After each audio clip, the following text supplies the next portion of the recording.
There's an iconic moment in the 1990 miniseries of Stephen King's It, which has remained one of my favorite scenes in film. Though some of the practical effects are low budget, I still find the entire experience poignantly relatable.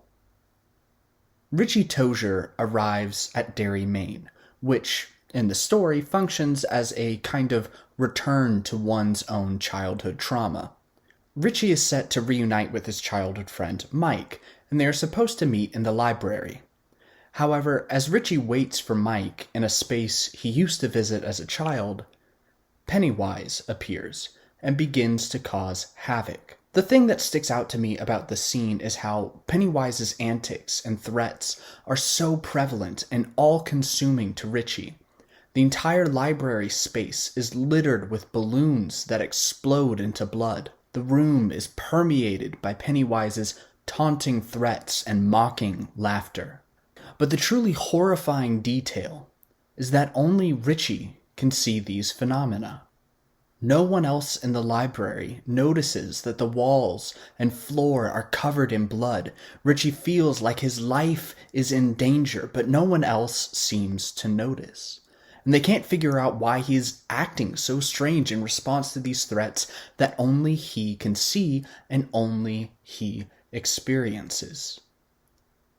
I like this scene so much because I think it serves as a great illustration for the sensation of having one's personal trauma triggered in a particular situation. The overwhelming anxiety, panic, and gripping fear seems so obvious to the one experiencing the sensations, but they are not always visible to outside observers. Telling Richie to simply calm down or stop being anxious or to act like a man would be futile.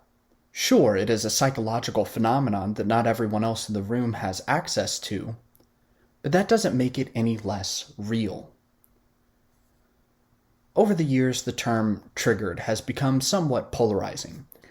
People often use the word in memes to make fun of others who are easily offended, or to deride those experiencing forms of emotional distress when others don't think it's appropriate.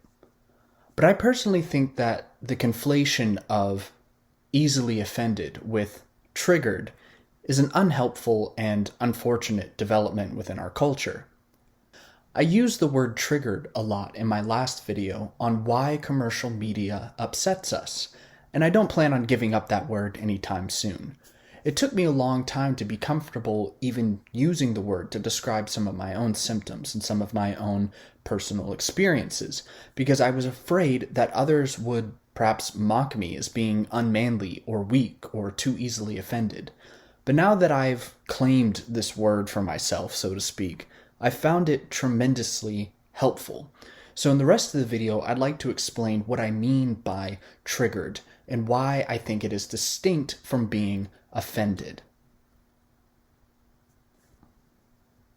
I usually reserve the term triggered to refer to things that provoke one's trauma, often causing particular symptoms, and these symptoms can range from things like anxiety, or perhaps one develops a stutter in that particular moment, or perhaps one begins to disassociate, or what have you.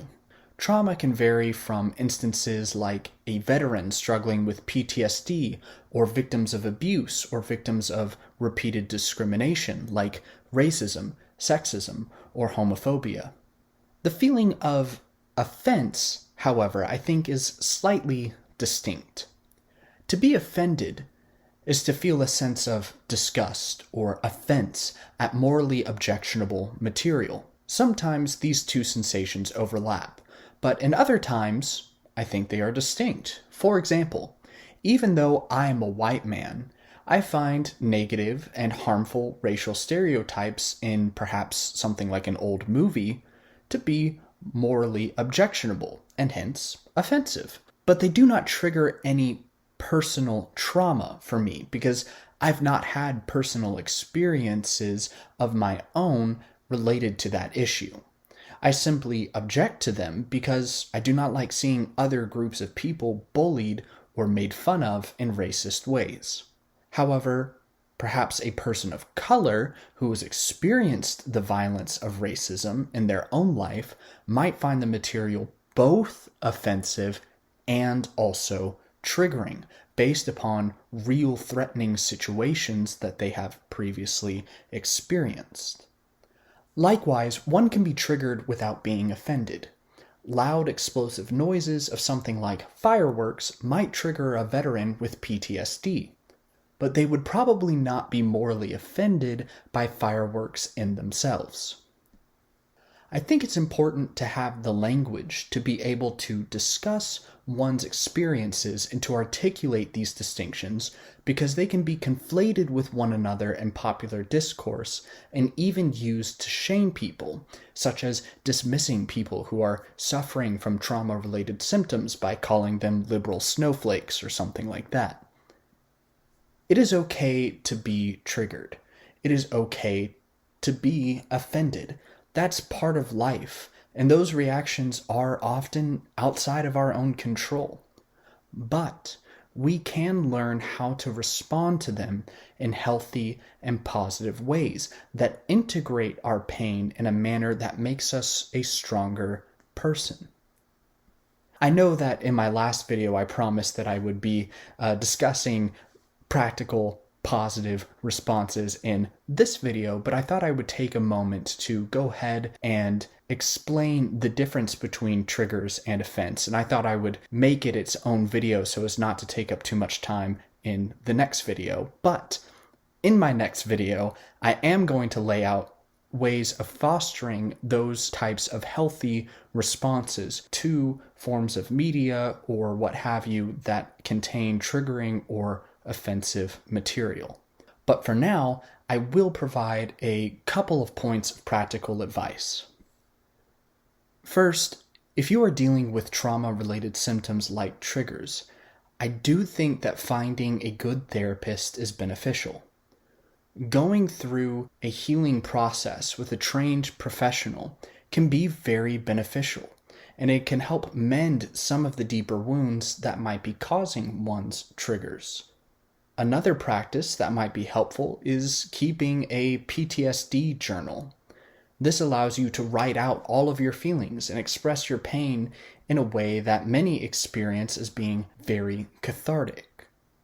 If you'd like more info, I've attached a link with a guide in the description of this video that explains more about keeping one of these PTSD journals.